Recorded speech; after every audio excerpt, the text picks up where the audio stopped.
Assalamualaikum warahmatullahi wabarakatuh. Perkenalkan, nama saya Diki Yusuf Jaya sebagai moderator pada presentasi kali ini.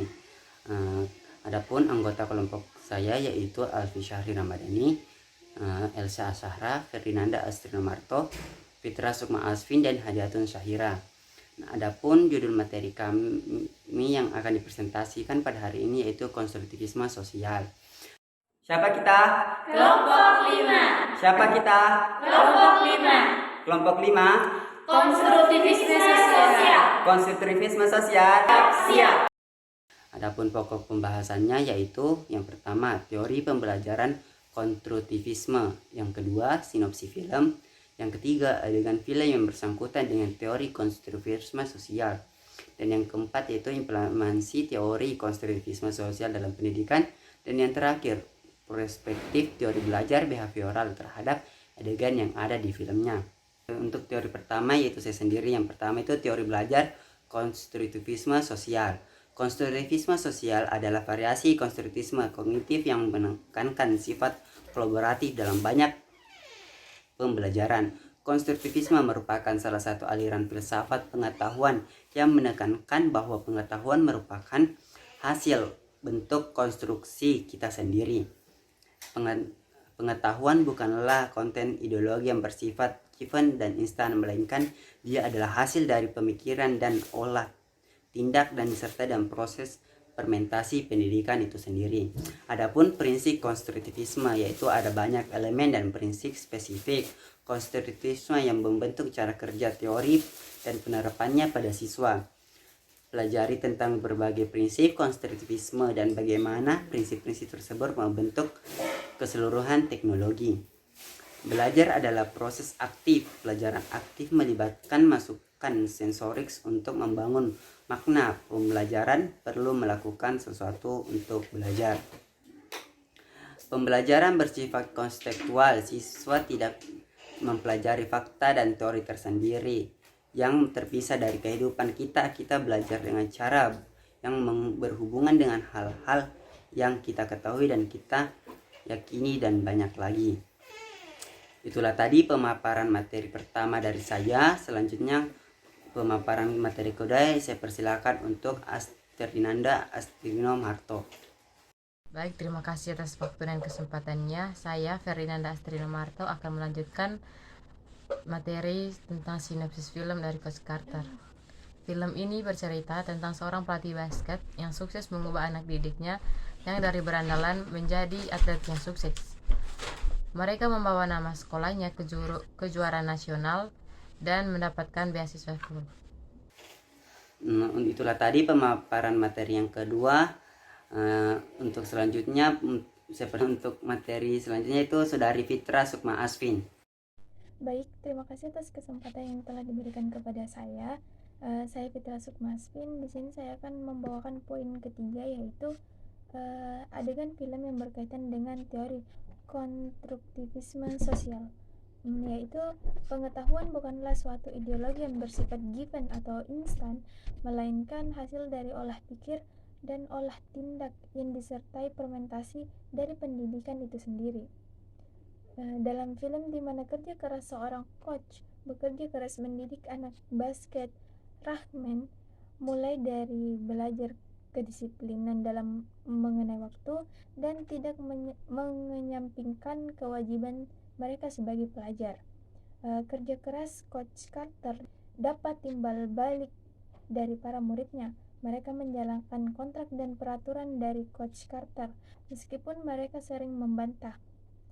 Kehidupan sosial dapat mempengaruhi kehidupan pembelajaran anak basket Rahman. Latar belakang orang tua yang bermasalah berpengaruh bagi individu mereka dalam belajar formal maupun dalam mengembangkan bakatnya. Berkat kerja keras Coach Carter berusaha meminta dukungan orang tua serta para guru untuk memotivasi, dan Coach Carter memberi wawasan. Sekian materi yang dapat saya sampaikan. Terima kasih. Itulah tadi hasil pemaparan materi yang ketiga. Selanjutnya untuk pemaparan Saudari Hadiatun Syahira untuk mempresentasikan materi selanjutnya.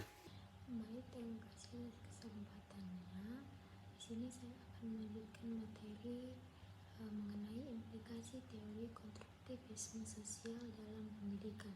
Yang pertama itu ada implikasi untuk pengajaran. Metode pembelajaran kolaboratif mengharuskan peserta didik untuk mengembangkan keterampilan kerja tim dan melihat pembelajaran individu pada dasarnya berkaitan dengan keberhasilan pembelajaran kelompok. Jumlah optimal untuk pembelajaran kelompok adalah 4 atau 5 orang, karena jumlah anggota rata-rata adalah 10 hingga 15 orang. Metode pembelajaran kolaboratif seringkali memerlukan GSI untuk membagi siswa menjadi kelompok-kelompok yang lebih kecil. Meskipun bagian diskusi pada dasarnya adalah lingkungan pembelajaran kolaboratif, misalnya dalam investigasi kelompok, siswa dapat dibagi menjadi beberapa kelompok yang kemudian diminta untuk memilih dan meneliti suatu topik dan area terbatas. Mereka kemudian bertanggung jawab untuk meneliti topik tersebut dan mempresentasikan teman mereka di depan kelas. Secara lebih umum, pembelajaran kolaboratif harus dilihat sebagai proses interaksi.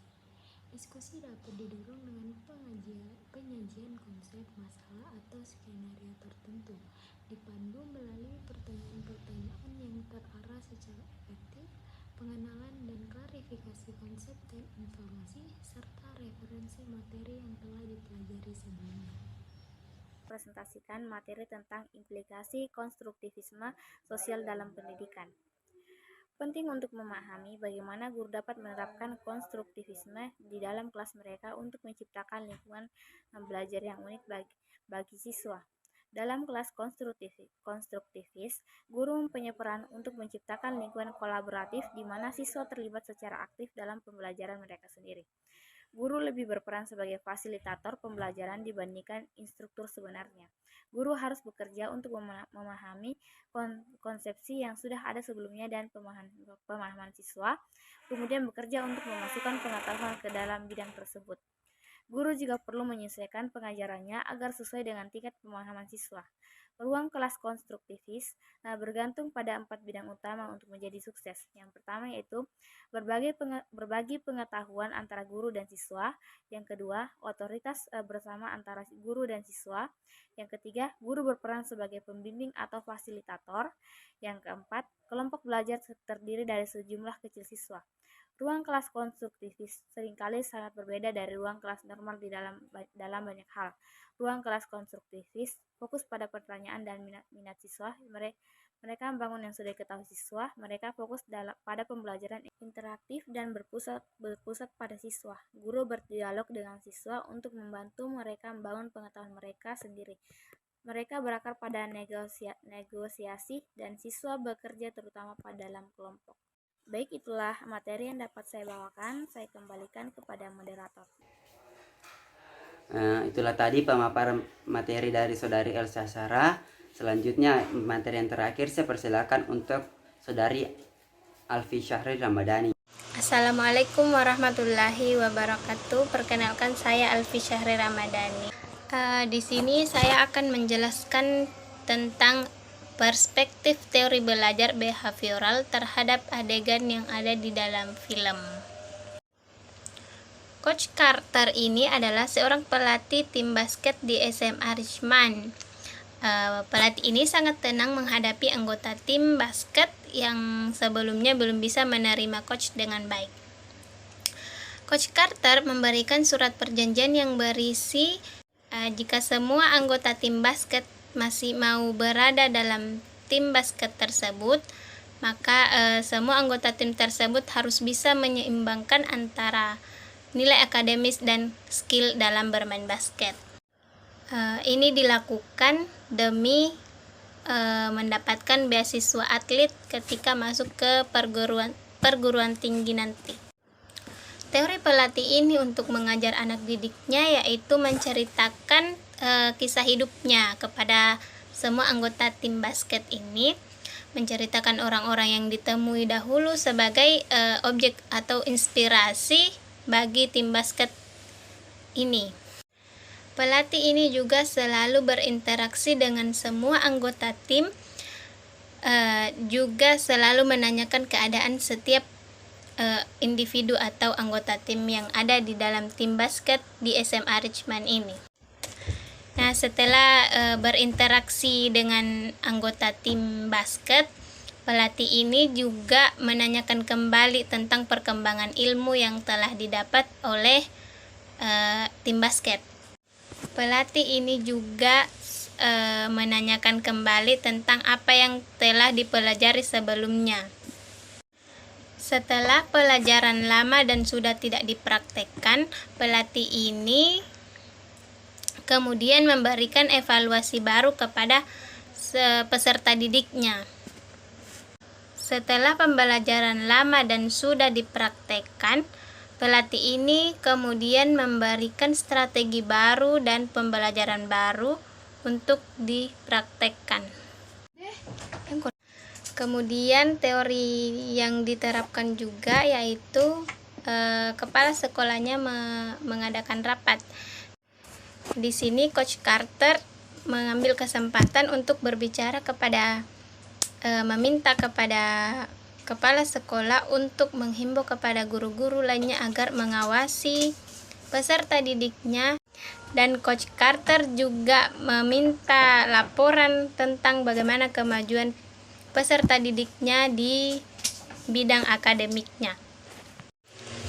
Baik, mungkin itu yang bisa saya sampaikan. Terima kasih banyak. Itulah tadi pemaparan materi dari Saudari Alfi Syahrina Madani. Itulah tadi hasil pemaparan materi dari kelompok kami. Kurang dan lebihnya mohon dimaafkan. Saya ucapkan terima kasih. Assalamualaikum warahmatullahi wabarakatuh.